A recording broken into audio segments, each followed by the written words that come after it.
What's up, everyone? Welcome back to the Hardcore Fab channel. I'm Anthony, your brother, and my wife Julie, and today we are going to get a new project, or an old project, or a previous project. I don't know. Stick around. We'll show you.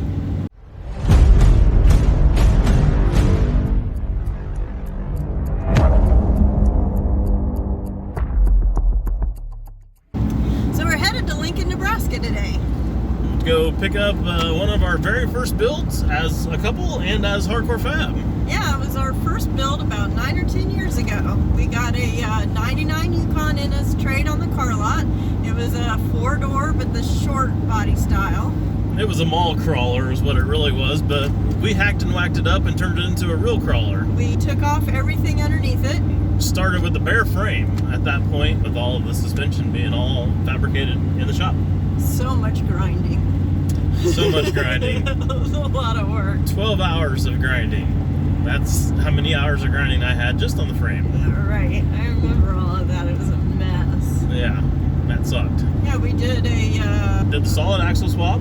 if I remember right, we put a Dana 60 in the front and a 14 bolt in the rear. Yep, that's right. That's right.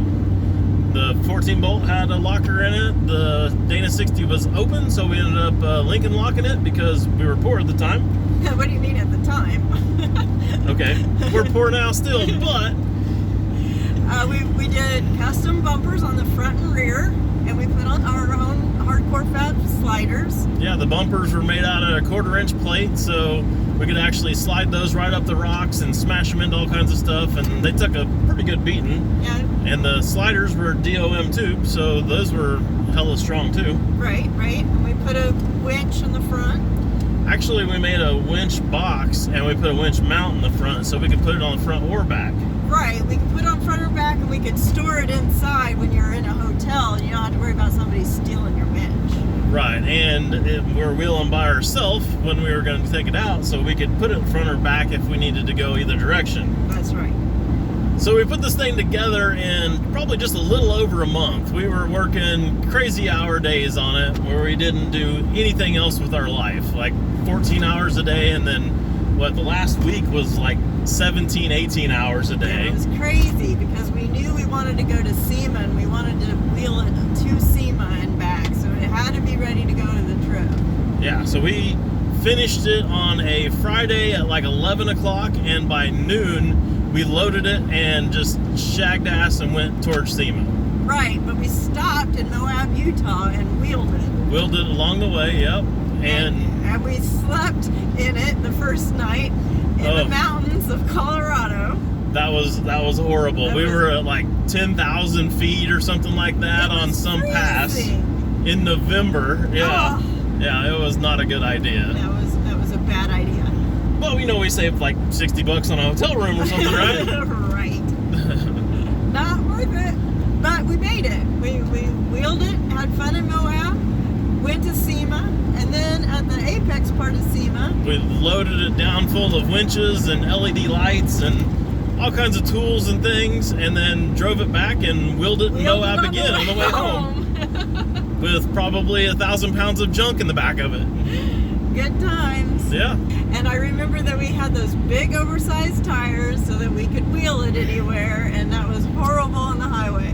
They were bias ply 37-inch pit bull rockers. And I don't think they were really around. No, and they were really loud. You couldn't even hear yourself think on that trip.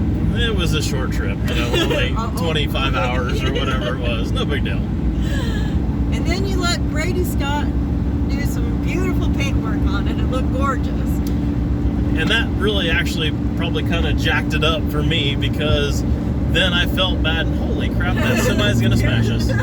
Scared to death. Then I felt bad because I didn't want to smash it into a semi with a brand new paint job on it. So, or rocks or trees or things of that nature. So we ended up just making a deal on another project vehicle, and so we would have some other things to work on. And You made another deal, and it went away. It kind of broke my heart a little bit. I made a deal without really talking to you about it too much. I probably should have done more of that, but And we took it on some other trips too, where we did some backwoods trail exploring and things. Went and found some of those, what are they called? Petroglyphs or whatever? Yeah. You know, and that sort of thing. And you got a magazine layout on it? We went back to Moab with the 4-wheeler magazine and did some wheeling with them, and yeah, we actually got it in 4-wheeler magazine, so that was awesome. Yeah, a lot of good memories of that vehicle. It kind of has a special place in my heart. So yeah, we do have some sentimental value with this thing, so it'll be kind of neat to get it back in the fleet and maybe freshen it up and, you know, get it a little more up to par like where it should be. Right. I'm looking forward to seeing what's happened to it over the last several years since it's been in others' hands. Yeah, because it was been at least 5 years since we've had it, I think. I think maybe longer than that. Yeah, somewhere in that neighborhood. We'll get it back. We'll go over it.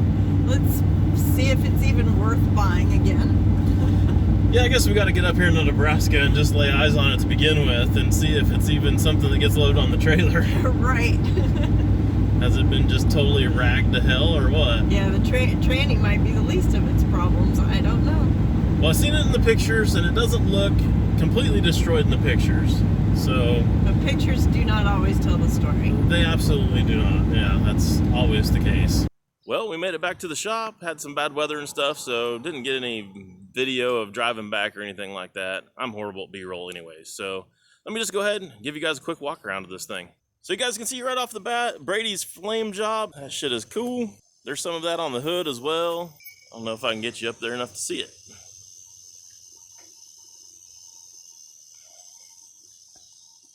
Edge of the hood got broke right there. That kind of sucks. I didn't even realize that until just now. Damn. Okay, so one more little thing to mess with. Rock slider's still on there, bumpers are still on there, axles are all still in there. I'll show you guys all that stuff a little better here in a second. This piece on the back is pretty sweet. Brady did a good job on that.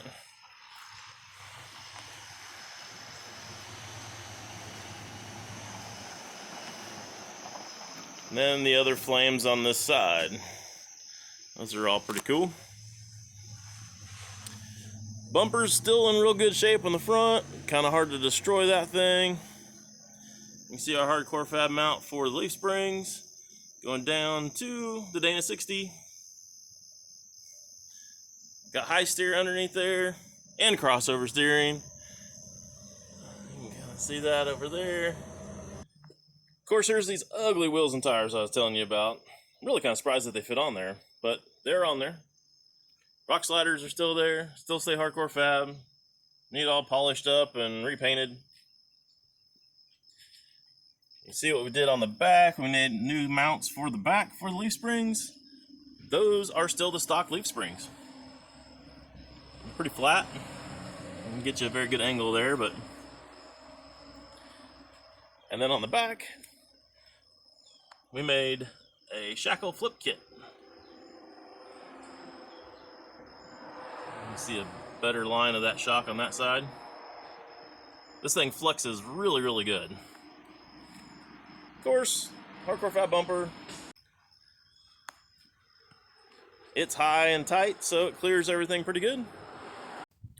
So I got this thing off the trailer. I'll show you guys the inside. It is going to be the worst part of it. Although it does look like it comes with some new Rancho shocks, so I don't know, those might be usable. But the tranny's laying in here. It's all tore up. Panels missing all over. Carpet is trashed. Pretty much the whole inside of this thing's trash. I don't know how much of it I'm going to actually even be able to save. There's pieces and parts broke and missing and just disgusting everywhere.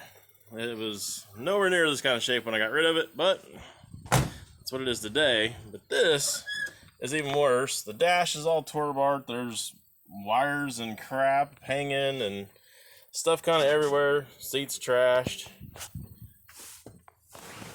The shifter handle is dangling. I guess the Bud Light cap on the end probably says a lot. I don't know. This whole thing is destroyed inside, so I'm probably going to have to gut most of the inside of it.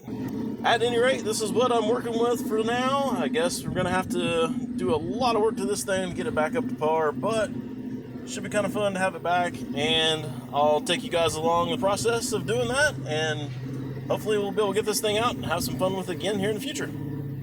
Let me know what you guys think of the build, and if you've got any ideas of any things that I should be doing with it, hit me up with that as well. For now, that's about all I've got, so I'll see you next time.